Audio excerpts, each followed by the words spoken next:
Okay, good day everyone. So let us tackle about the criminal justice of Ireland. The Irish criminal justice is a blend of English common law, historical practices, and modern Irish legislation. It is an adversarial system where the prosecution, led by the Director of Public Prosecutions or DPP, presents its case against the defense. The system includes a hierarchy of courts starting with the district court culminating in the Supreme Court. The Garda Síochána, or Ireland's National Police Force, investigates crimes and brings suspects before the courts. The DPP decides whether to prosecute a case based on the evidence presented. The victim subs a role in the process with rights outlined in the Victim Charter. The system is constantly evolving with recent changes focusing on enhancing victim rights and providing greater support for those involved involved in the criminal justice process. So, ang criminal justice ng Ireland ay isang sistema na nakabatay sa pagtutunggali kung saan ang prosecution na pinangungunahan ng Director of Public Prosecutions or DPP ay naghaharap ng kaso laban sa defense. Baron ding iba't ibang antas ng hukuman mula sa District Court hanggang sa Supreme Court. Ang Garda Síochána ang pambansang pulis ng Ireland ang nagsasagawa ng investigasyon sa mga krimen at nagdadala ng mga suspect sa hukuman. Ang DPP din ang nagdedesisyon kung dapat bang kasuhan ang isang kaso batay sa ebidensyang iniharap. At patuloy itong nagbabago ang sistema na may mga bagong hakbang na nakatuon sa pagpapabuti ng mga karapatan ng biktima at pagbibigay ng mas malaking suporta sa mga kasangkot sa proseso ng criminal justice.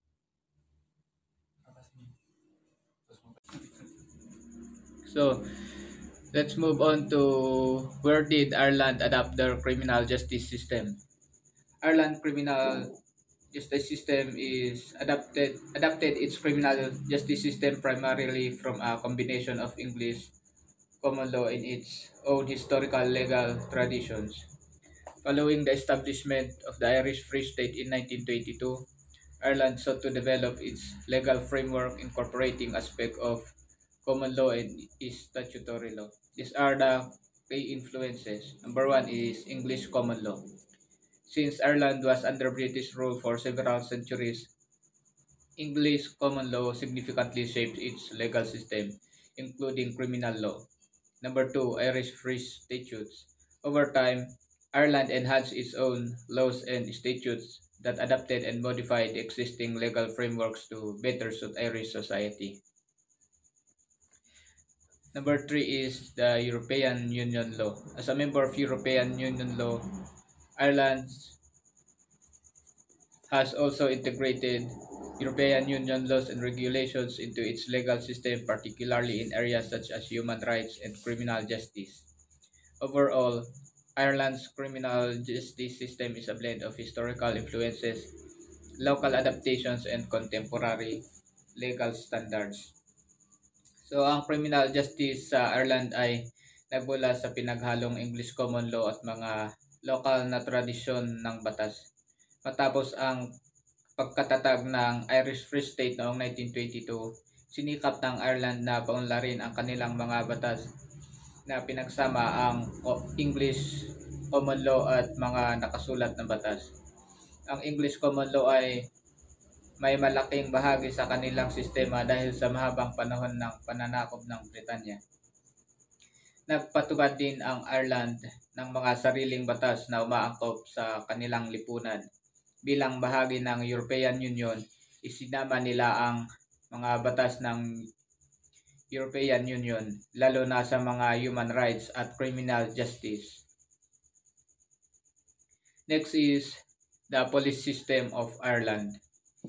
The police system in Ireland is primarily represented by an Garda Síochána, commonly known as the Gardaí, which translate to the Guardians of Peace, established in 1922. The Gardaí is a national police force responsible for maintaining law and order throughout the Republic of Ireland.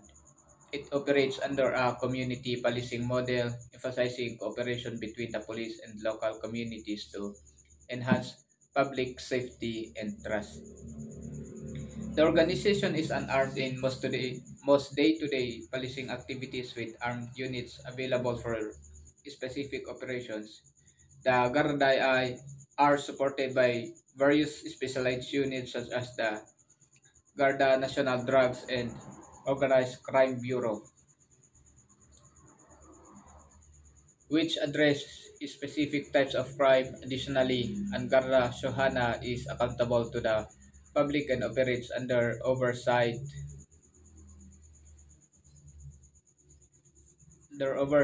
of the policing authority, and the Garda Síochána Ombudsman Commission ensuring transparency and accountability in its operation. This structure reflects the Ireland's commitment to a community-oriented policing approach while adapting to contemporary challenges in law enforcement.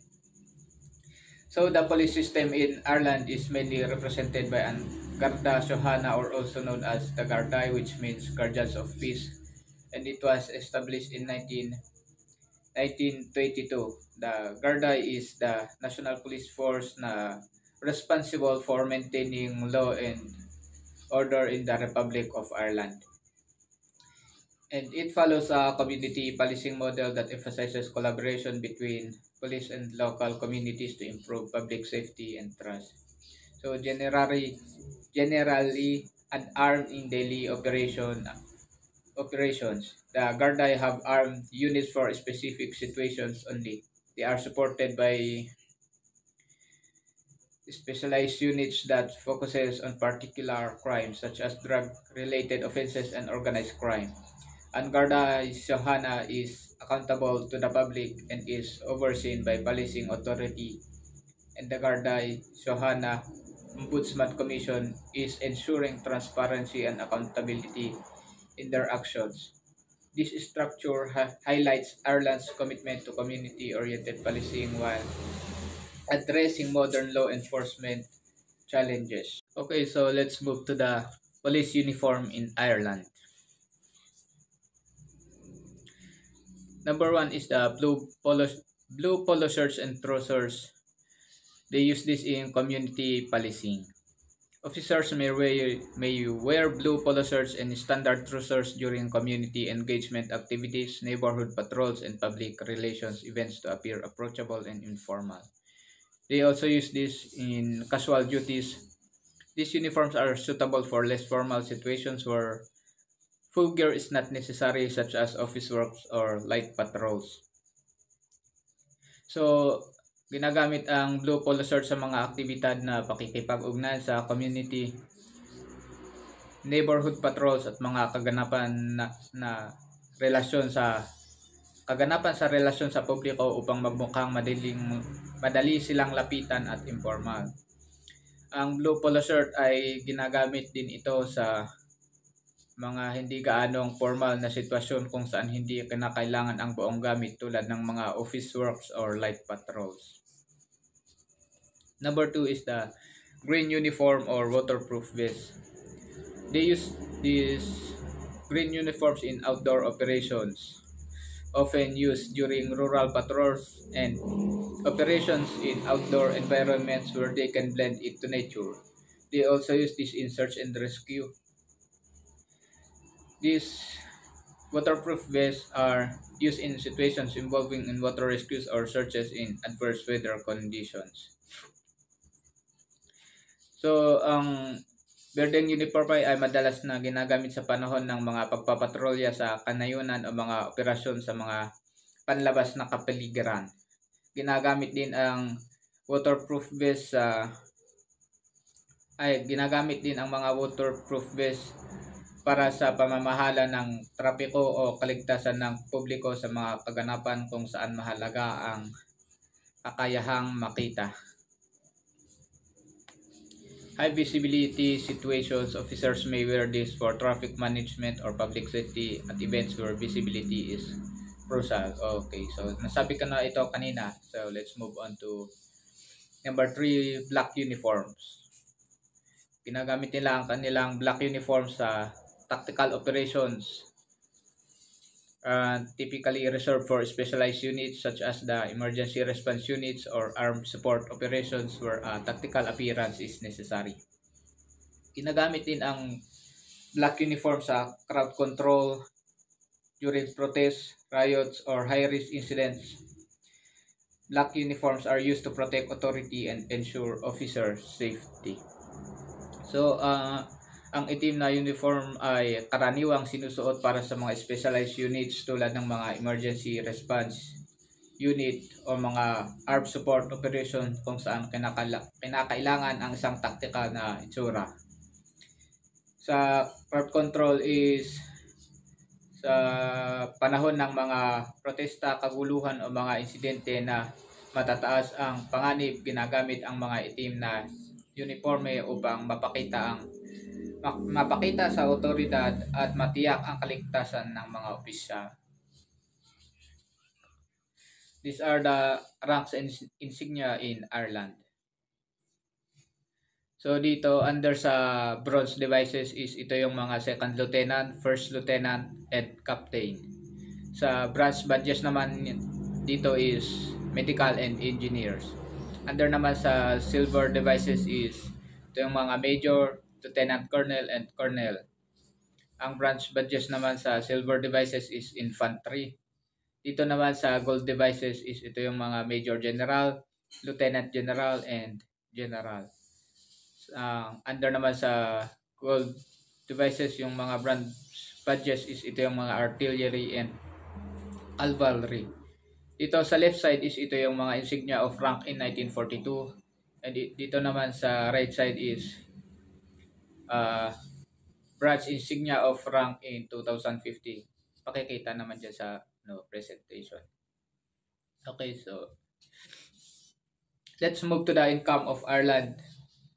The income of the law enforcement officers in Ireland based on the rank, experience, and specific roles within An Gardaí. Shohana, here's a general overview of the salary structure of Gardaí. Recruit Garda. A newly recruit Garda starts with approximately salary of around 30,000 to 34,000 euros per year. This may vary slightly based on specific recruitments, campaigns, and agreements. So, yung mga newly recruit Garda ay nagsasahod ng around 30 to 34,000 per year. Sa experience Garda naman tayo. After gaining experience, Garda can earn between 40,000 euros and 50,000 euros annually depending on their year of service and any additional responsibilities. Sa experience Garda naman is umaabot sa 40,000 and 50,000 euros annually. Sergeants. The salary of a sergeant typically ranges from 50,000 to 60,000 per year. So ang sahod ng mga sergeants is umaabot sa 50,000 to 60,000 per year.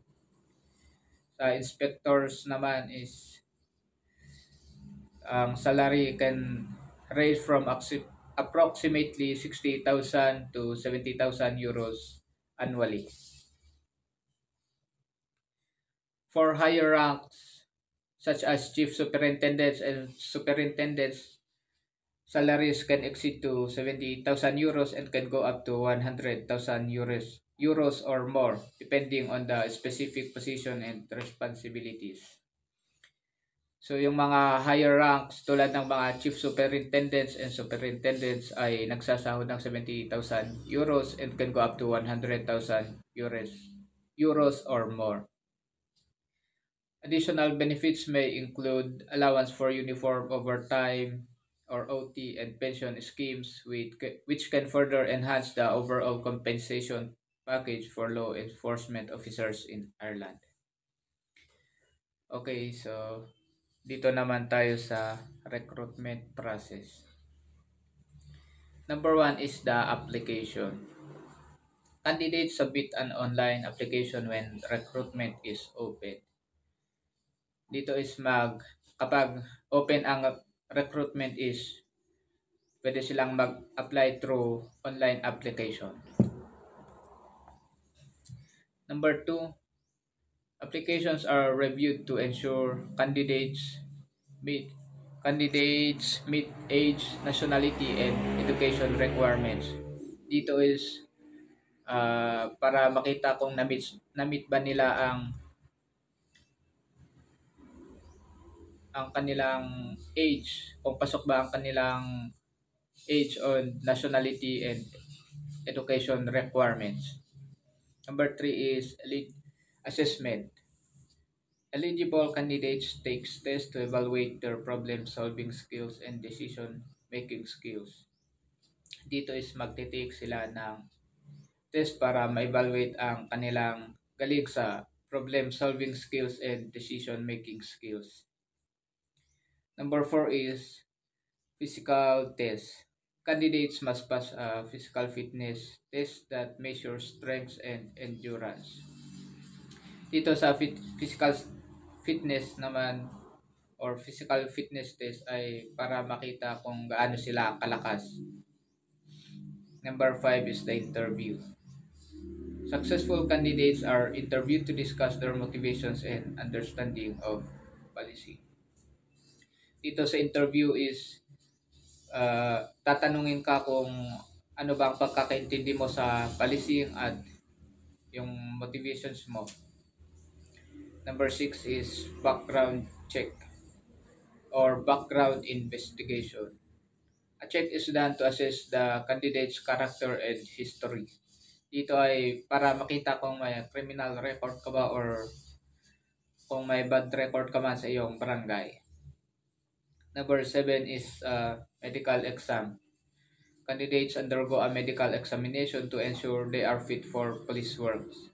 Dito is malalaman nila kung angkop ka ba sa trabaho ng isang pulis. Makikita rin dito kung may sakit ka ba or wala. Number 8 is training. Those who pass all stages attend the Garda Training College for comprehensive training. So pagkatapos ng medical exam is diretso na agad sa training for comprehensive training. Number 9 is probation. New recruits works under probation for a probationary period before becoming full members of the force. So yung mga new recruits ay magtatrabaho muna under supervision for a probationary period bago sila maging full members of the force. Why is Ireland included in the lesser crime countries? Ireland is considered a country with lower crime rates for several reasons. Strong community ties help people look out for one another, while effective policing focuses on building good relationships between police and communities. Social policies aimed at reducing poverty and improving education also play a role in preventing crime. Additionally, Irish culture emphasizes moral values, and the economy's stability reduces financial desperation that can lead to crime. Overall, these factors contribute to Ireland's reputation as a safer place to live. Ang Ireland ay kilala sa mababang rate ng krimen na ginagawa itong isang ligtas at kaaya-ayang lugar para sa mga residente at mga bisita. Ang reputasyon na ito ay nagmumula sa iba't ibang mga kadahilanan tulad ng mga mababang bilang ng mga krimen, malakas na pagpapatupad ng batas, mataas na antas ng pamumuhay, matatag na lipunan at malugod na industriya ng turismo. Ang Ireland din ay patuloy na niraranggo sa Global Peace Index na nagpapakita ng kapayapaan at kaligtasan ng bansa. So these are my references. And thank you so much for listening.